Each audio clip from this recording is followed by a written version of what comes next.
results of surveys made by Towers Watson. And I hope that many people went into, many PhDs and a lot of geeks went into doing these researches.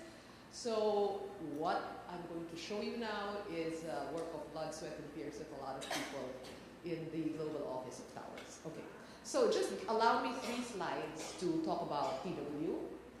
Okay, we have 14,000 employees globally, of which in 37 countries, and we are proud to say that we service 70 of the Fortune Global 500 firms and 76 of the Fortune US 500 firms. And we are the world's most admired company, so they say. So does Fortune magazine say in our field.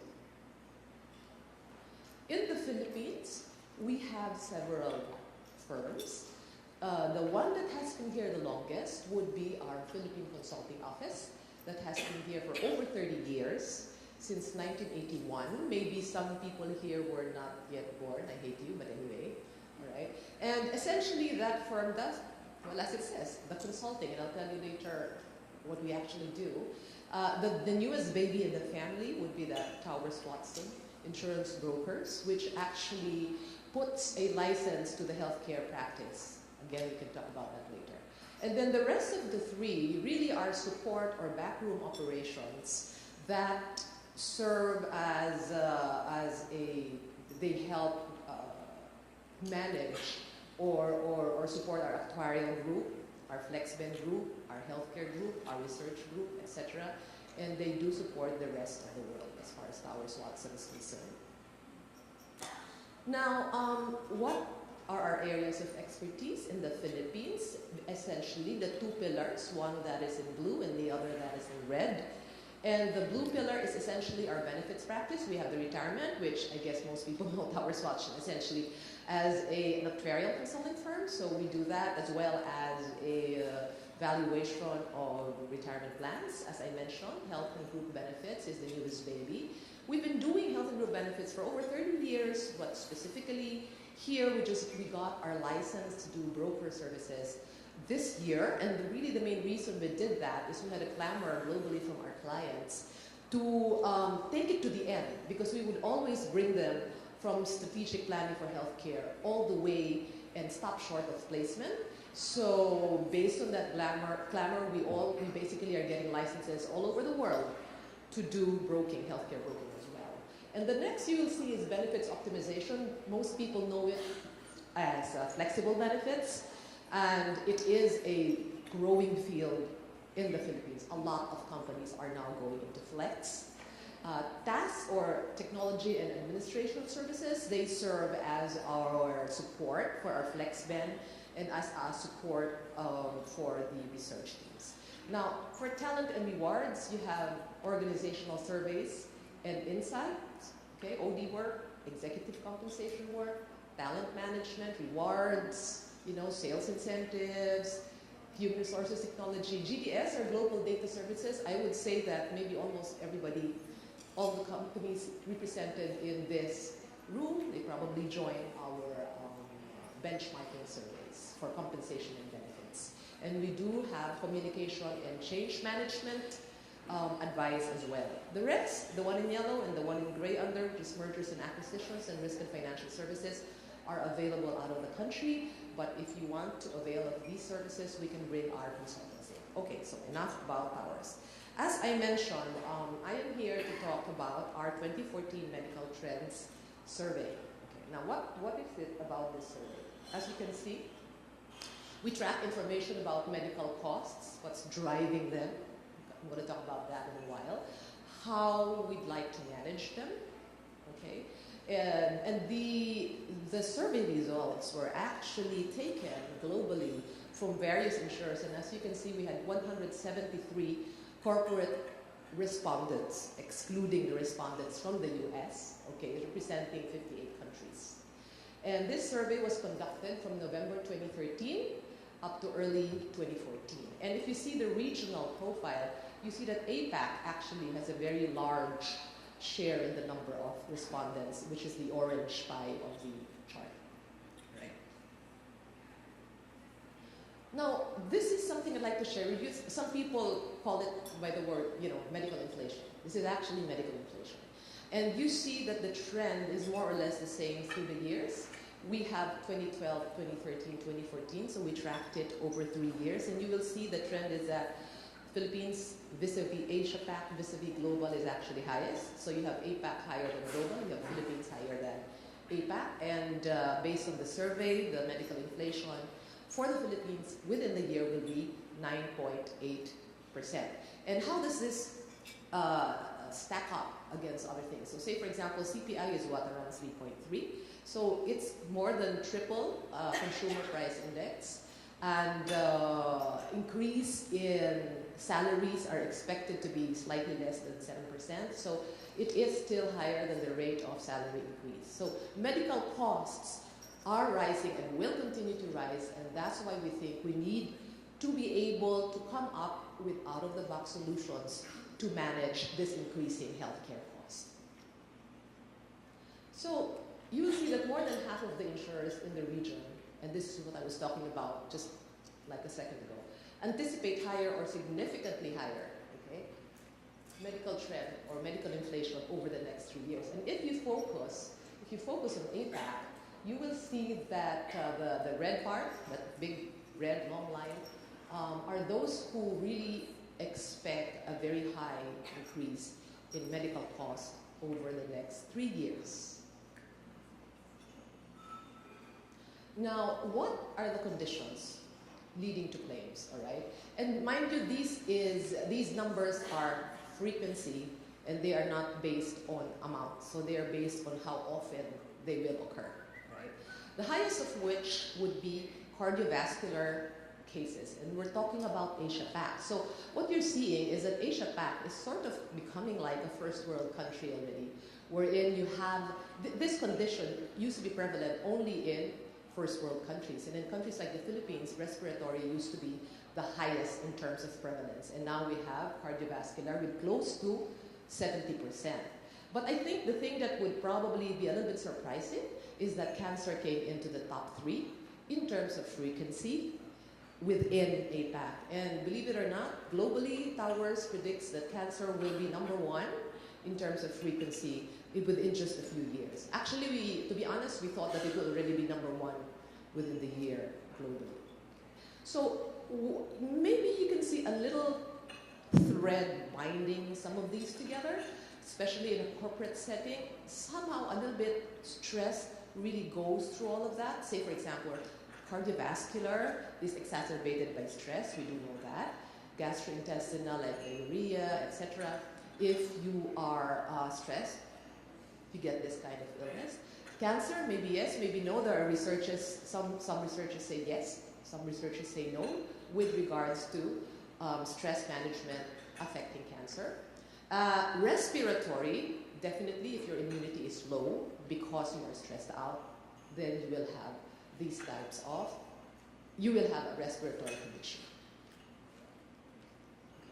Now, what are most significant behaviors driving the medical costs? And this is focusing on employee-provider relationship behaviors. And you will see that the number 1, over here, the red line, close to 80%, would be medical practitioners recommending too many tests, okay? And I don't know if Healthway is guilty of this. No, you're not. Anyway, if you go to a doctor nowadays, a lot of doctors, maybe because they're scared of being sued or what have you, whereas in the past they would be happy saying, say for example, let's have a chest x-ray, and depending on what comes out with the x-ray, we will do more tests. But I would use myself as an example. When I go to a cardiologist, immediately he prescribes a whole panel of blood tests, 1 full page worth of blood tests. He makes me do a 3D echo and urinalysis and chest x-ray and all the works, right? So essentially when you go to specialists, you kind of see that there is that sort of tendency to prescribe a lot of medical exams. Now the second would actually be the insured seeking inappropriate care. Because nowadays, I think we have already lost the concept of a family medical practitioner. In the past, when I was young, 20 years ago, 10 maybe, okay, anyway, we have basically doctors going to, you know, your family doctor, right? But now everybody thinks that, nah, I'm going to go straight to a specialist. Okay. So the moment you feel maybe something like a stomach ache, for example, persistent stomach ache, people would tend to go directly to a gastro, not knowing that that particular stomach ache could be maybe cancer, knock on wood, maybe not, maybe some form of kidney stone, etc. So since insureds like to say that they feel that they know the best, they sometimes seek inappropriate care and then spend more money being referred to the right kind of physician. And the sad part is if when they go to the gastro, in my example, the gastro would have probably asked that patient to undergo a whole series of tests, already increasing the cost of healthcare. The third would be insured's poor health habits. Need we talk about that? But essentially poor nutrition, unhealthy lifestyles, especially some of the BPOs. A lot of those children, not children, a lot of those people work late at night, they're smoking, etc., etc. Underuse of preventive services, and I have to say that maybe I'm guilty. And a lot of busy people go to the doctor only when they feel ill and tend to ignore their follow-up checkups, okay? And they tend to ignore sometimes even their annual physical checkups. I will tell you about this large BPO who has thousands and thousands of employees. Because they force their employees to go to undergo a checkup, an annual checkup, let's say 95% of them undergo a checkup. But in terms of claiming the results, 5%. I mean, really, really few, because the people of the Gen, whatever are they called, Z or whatever, Gen whatever generation, they feel they're invincible. You know. So, okay, and the last, but certainly not the least, amongst the top 5 is the misalignment, okay, of primary care and specialty care. And I guess in a corporate setting, usually you have a company retainer, a doctor who stays in your office, in your clinic, in your office clinic. Okay? And if that doctor feels that you need specialty treatment, he will recommend you to a hospital, to a clinic, whatever it is. But essentially the point is that this primary care doctor and the specialist normally do not talk to each other. So there is no continuing care sometimes, there is no coordination.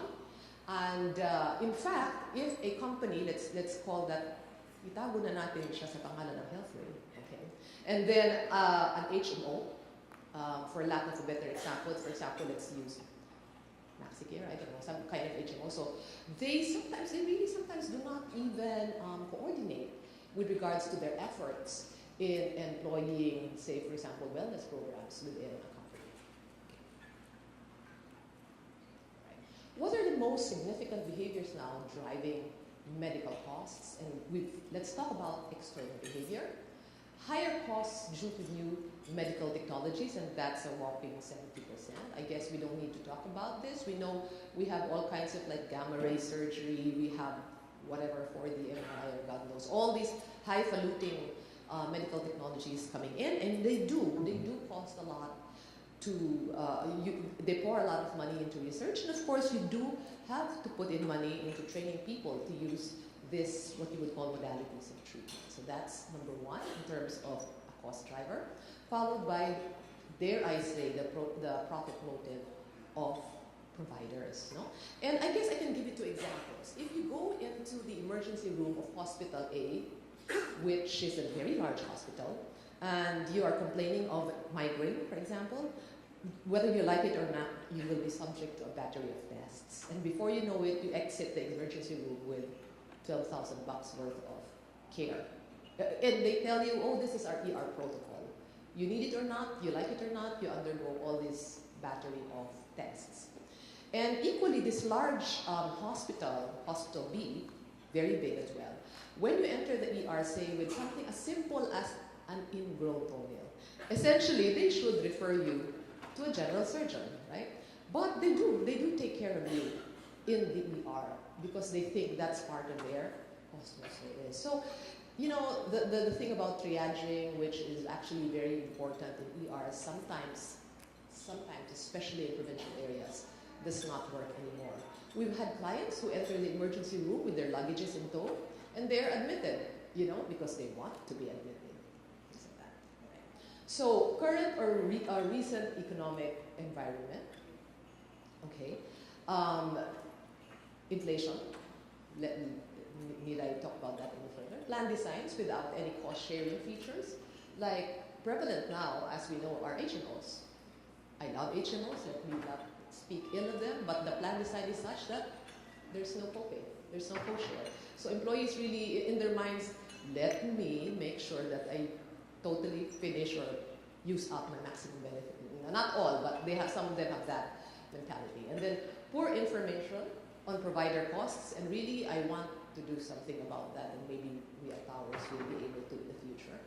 Limited or poor networks to effectively control costs, and those here who are in healthcare like me know that there are only a handful of providers who actually seriously do good utilization management. Okay, I'm so conscious about the time, I may be going fast, but just slap me.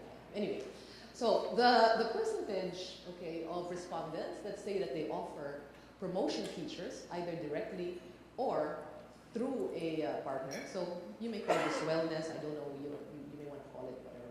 But you will see that essentially the yellow and the orange are those who offer them. Okay, you have yellow and orange who offer them.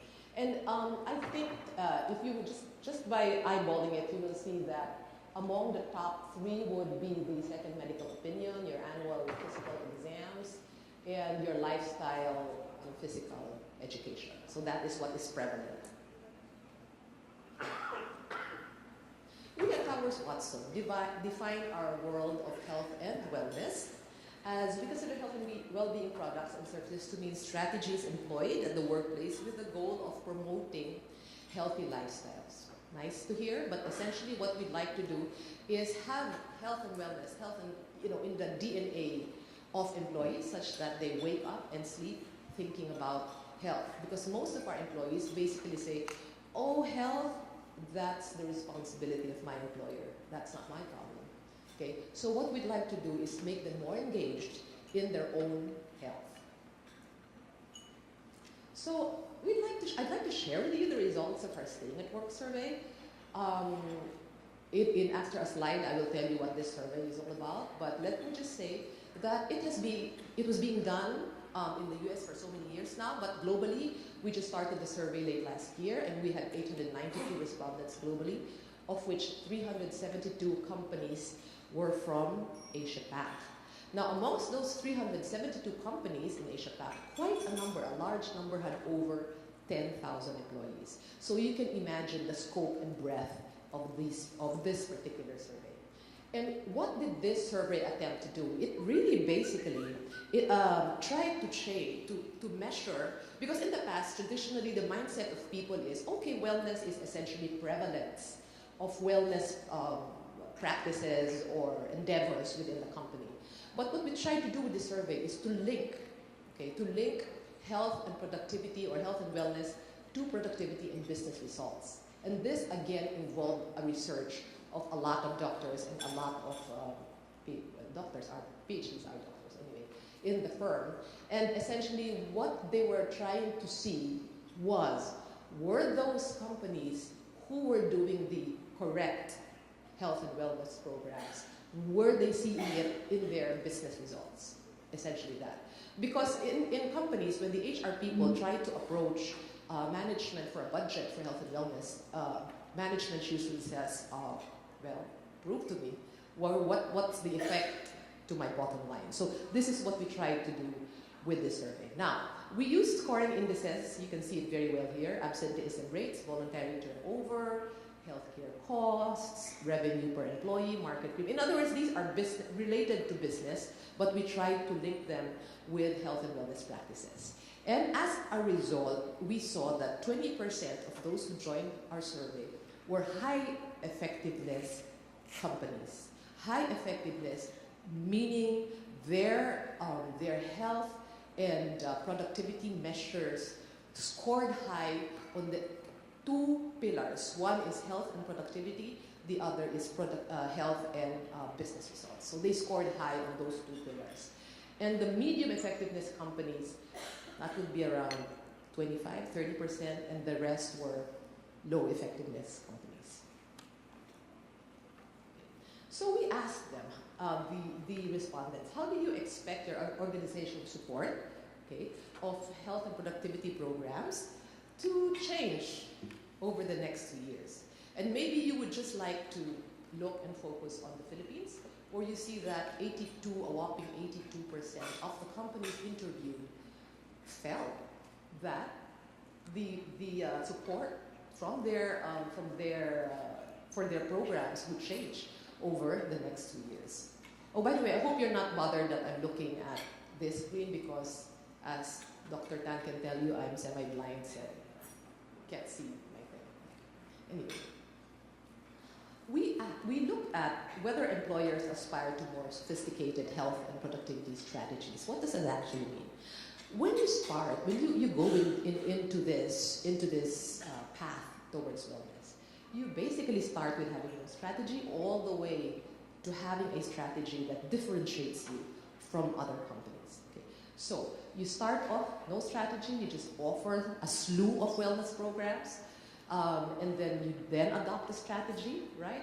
You communicate the value proposition of that strategy, and at the end, you can customize your workforce into having different strategies for workforce, and then you use analytics to measure how successful you were with your program. And if you will see, let me just go to the highlights and let's just focus on the Philippines. Those who think that within 3 years they're going to have a strategy, that would be 50%. And I don't know if you can see, but in the Philippines, only around 2% today have an articulated health and wellness strategy, but in 3 years, around 50%. And let's go all the way to the end, again to the Philippines. If you look at that score, you will see that within 3 years, 64% of the firms believe that they will differentiate their firm by their health and productivity strategy. Now, we asked people, what are the top priorities of your health and productivity strategy? And these are their replies. Again, let's focus on the Philippines. They want to establish the culture of work within the workplace. Workplace health culture, which I mentioned earlier, was really the driving force. You want that to be in the DNA of your employees, right? Especially for people like me who work in Bonifacio Global City, there really is no excuse for you. There's a lot of place to jog. There are so many yoga studios, etc., etc. Anyway, so also you will see that the second priority is health engagement, simply because a lot of companies really do attempt to launch wellness programs and absolutely nobody's interested. Nobody actually joins. So they basically see that as a priority as well, increasing healthcare and health engagement. And third is awareness. Let's even go lower in the totem pole and say, ooh, a lot of our employees actually are not even aware of the importance of health and productivity. So those are the top 3 as far as the Philippines are concerned. Now this is just a sample. We have actually pages of this, but I'm just going to show you one. Okay. What do high effectiveness companies do? First is they offer on-site health coaching and condition management. So 50% of the high effectiveness companies do this. And as you see, only 13% of the low effectiveness companies do this.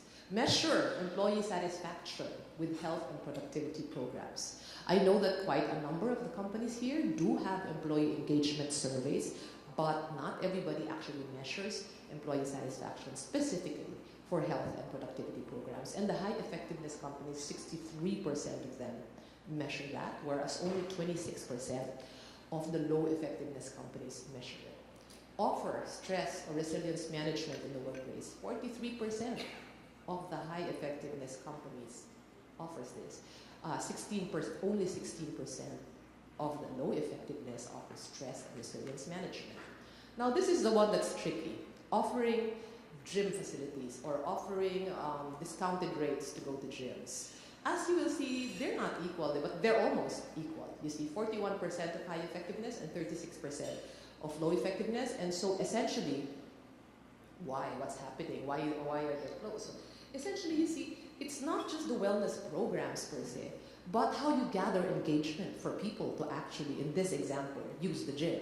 So company A has a gym, a lot of the employees use it. Company B has a gym, nobody uses it. Okay, so that would be the difference. They have, company A has engagement tactics. Now, when we ask the people the biggest obstacle faced around engaging, what's the obstacle around engaging their employees? I'm sorry, I meant the biggest obstacle is engagement. Okay, the biggest obstacle, I mentioned this earlier, is engagement, followed by the evidence on best practices. Okay, so companies, maybe management, people in management are saying, as I mentioned earlier, why will I support you when you cannot show me any evidence on best practices? And then financial incentives. Okay, you need financial incentives. Well, you don't absolutely need them, but absolutely they will help if you want your wellness program to fly. So employers have used a wide range of tactics to increase engagement as far as these programs are concerned. And you will see that the highest would be the one at the top, which is to sponsor health and well-being affinity groups, okay, like running clubs. People basically don't, I mean not all, but in general, people are basically want to do things in groups. Okay? So you have running clubs, recipe swaps, which is something we have in Towers Watson, for example. We globally had this contest about, submit all your healthy recipes, right? And then they would all be put in this, the ones who won were given cash prizes, and all the recipes were put into this very fancy cookbook, which was distributed through all the employees. And the reason I cannot forget it, because the entry from the Philippines had tinola, and in my mind, kaya ko yun. So it was just tinola, which, all the Filipinos know what that is.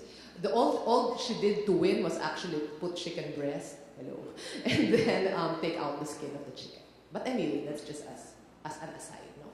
But the second you will see is sponsoring individual or team competitions. And I've seen this. I've talked to a firm who was a high effectiveness firm. Actually, they were very, very high. Their score was really high. And what happened was they have two companies in that conglomerate. And the two CEOs were very competitive. So that, say for example, they had an endeavor like a sports fest. Let's use that as an example. They had a sports fest. And since the two CEOs were so competitive, even if the sports fest was in October, starting May, they already practice regularly. So there goes your regular exercise. So I mean, that is just an example. I just wanted to show you that. No? That if the people are on top actually drive it does help a lot. And competition, as you see, does help a lot. Another example is in Towers Watson. We were all given pedometers, the thing that watch thingy that measures your steps. And we were clustered into groups, and the ones that had the most steps got a prize. And heaven help the group that got me, because I did not walk too much. But I would just like to say that the females really outpaced the males as far as walking was concerned. Okay, now what are the key takeaways from this survey? Companies rank two things, workplace culture and engagement, as top priorities of their programs. And three common things, stress, obesity, and lack of physical activity, are the biggest lifestyle risk factors, cross-region, those three things. Now, globally, even if those three things are the top lifestyle risk factors, companies differentiate themselves by addressing these factors differently. They have different tools, they have different abilities, they have different resources, which is why some companies are more successful than other companies. Companies want to differentiate health programs from competitors and customize approaches for workforce segments. In other words, they segment their workforce and have different programs. It's not just a one-size-fits the whole employee workforce. Lack of engagement is the key obstacle, we saw that. Employers and employees have vastly different opinions on the causes of employee stress. And I mentioned this in my talk in the past, that employers think that the reason their employees are stressed is because they have too much work, or they work on like 15 hours a day. But in truth, if you ask the employees, their biggest stressor are their bosses. So, or their supervisors. So even if they work 12 hours a day, but they like their supervisor, that's okay, if they're not stressed out. But if they work 8 hours a day, but they hate their supervisors, it causes stress.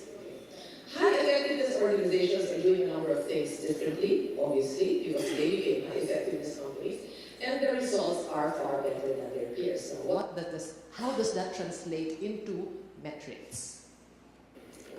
So we have two metrics, the financial metrics and the health and productivity metrics. For the financial metrics, by the way, these are Asia-Pac results, except for those with asterisks, which are global results.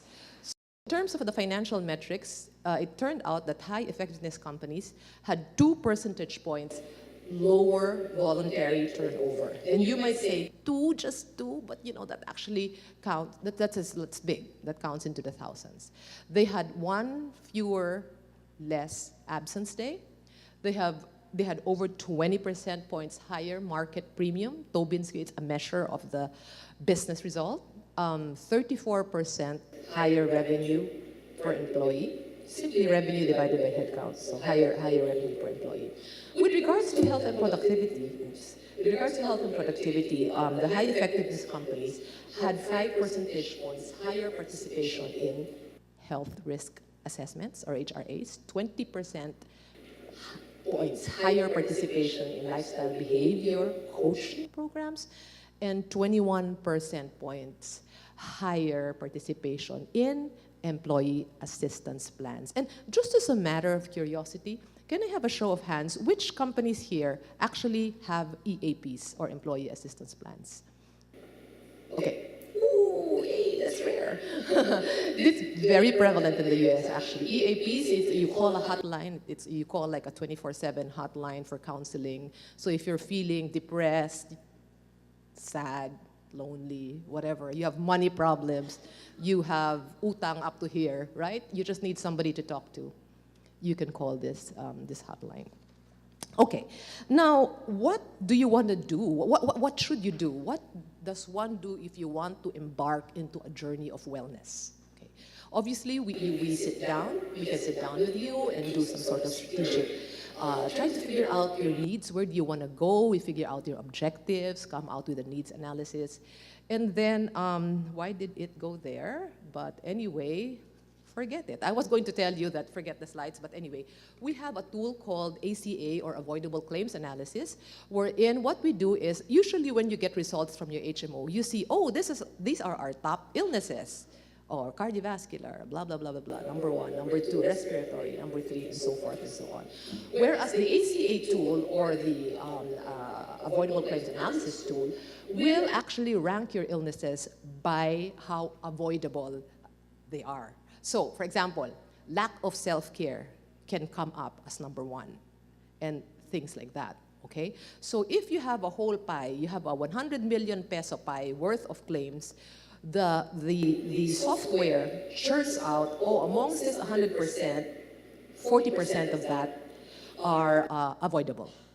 And among those 40%, and this is again based on so many researches, if we intervene and do certain things, you can save 20% of your healthcare budget. Something like that. That's the way it actually works. Okay. And I would like to now I think I'm reaching the end. No, I am reaching the end. You have, if you had joined our survey, you would have had a scorecard that looks like this. And if you see the half moon, where you have the red, yellow, and green, over whatever, since I don't know how to use the light thingy, anyway, there. If you were in the red, you're in bad shape, okay? If you are in yellow, median, and everybody wants to be in the green, which is the high productivity companies. Oh, this is the ECA. I didn't know it was here. Okay, this is what I was telling you, right? It measures your top preventable conditions and then estimates the savings you will get if you have some preventive measures. And I'd like to end with a sample metric of how successful your health and wellness program is. If you will note in this sample, on year one, the reason I'm showing you this is people think, oh my gosh, on my first year, I'm going to slash my healthcare costs by 10%. Sorry to say that that only happens in year 3. Okay, so you would have what you would call leading and lagging indicators. So on the first year, you'll see here, you would basically just launch the program, right? You'd have strong communications, you would have appropriate incentives in place, you have effective program recruitment, you get the people engaged, right? That's what you want to achieve on year one. You measure yourself based on those metrics. Year 2, you have a positive health risk assessment, user feedback. A lot of people join it.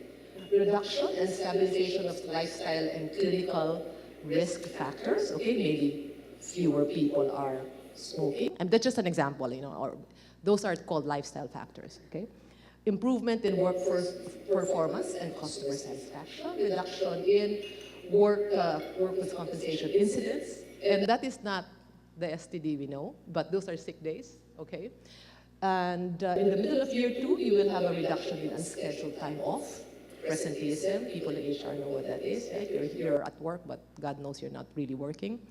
And year 3, reduction in utilization for certain targeted behaviors. And finally, you see a reduction in benefit costs in the middle of year 3. And year 4, you will hopefully start seeing reduced turnover. And as I said, this is just a sample of a metrics card, just to basically manage your expectations. And do not think that immediately this thing has a long life cycle, and so you have to continue on putting in efforts to achieve these goals. So thank you. I hope that you learned just one thing, I don't know whatever thing it was, from this presentation. Good day. Yeah, bravo.